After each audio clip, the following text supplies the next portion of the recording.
I never wanted to have a baby of my own. My clock didn't tick. If I saw babies and they or friends had babies, I'd hold them because it was the polite thing to do. Not because I have this overwhelming urge to hold a baby.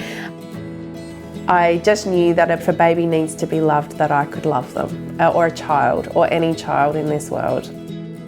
We signed up with Lutheran Community Carers, foster carers, and we'd done all the training, we got through everything, we were approved, and I was sitting around at work and I got a phone call from the placement worker. She said to me, is there any chance that you could take a placement tonight? And I'm like, oh, okay, let me look in my calendar. And I looked at my calendar and I went, oh, I've got tomorrow off and yeah, that'll be fine. And I said, God, could I get a few details? And they said, oh, you know, it's a baby. And I went, a baby? I screamed. And apparently everybody in the office heard me scream down the phone. We had registered to take babies. It wasn't exactly what I was, expecting. We were looking at maybe long-term 4 or 5-year-old, but we were ready to take any child that needed a place to have a home for as long as they needed. When I was born, there'd been an extended period of time where there was not connection between my mum and my grandfather, and he found out that I had been born, and he came in and he looked at me and he held me in his arms and he said, whatever my granddaughter needs, I will provide it for her. My grandparents took a really active role in the care of myself and my brother, and particularly of me. Every school holidays, every weekend. My grandmother, it was all about jumping in puddles and collecting shells on the beach and delighting in making sand castles and waiting for hours until the waves came in and knocked them down, and cooking in the kitchen and, picking fruit off the trees. She just indulged in us as children, making us feel like we were the whole world. She would sit with us for hours and read. Oh, we had lots of doubts. I didn't know if I was going to be a very good mom, and I think that's a normal feeling for every parent. I doubted whether or not I could juggle work and parenting. I think my biggest doubt was just never having parented a little person.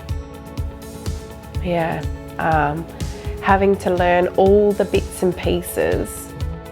We had a cranky little one. She was drooling all over the place like a boxer dog. A bit of a temperature and some runny poos to add it all in. So I raced her down to the doctors, she's coming down with a fever, and the GP's like, looks like she's cutting a tooth. And I'm like, oh, okay, right. So that's what that looks like. And literally a day later, this little tooth appeared, There's things that you just don't know. Overwhelmingly though, I knew I had a good support network around me, good friends and connections, and I'd picked absolutely the right service provider to walk that journey with us, that would advocate for us, would talk through, believe in us and walk the journey with us. The team at LCC were amazing, just answering all my stupid questions. All I can say is I had a lot of stupid questions, and just saying they're not stupid, like they're real. Having all those different resources and having people just connect me to what I needed to know when I needed to know it, and having them on hand was just wonderful. And just tell you're getting it right. Our little one delights when our caseworker walks through the door. She just can't wait to sit down and draw a picture with her and have a cup of tea. We've got amazing people that walk alongside us. They've all felt like a part of our family.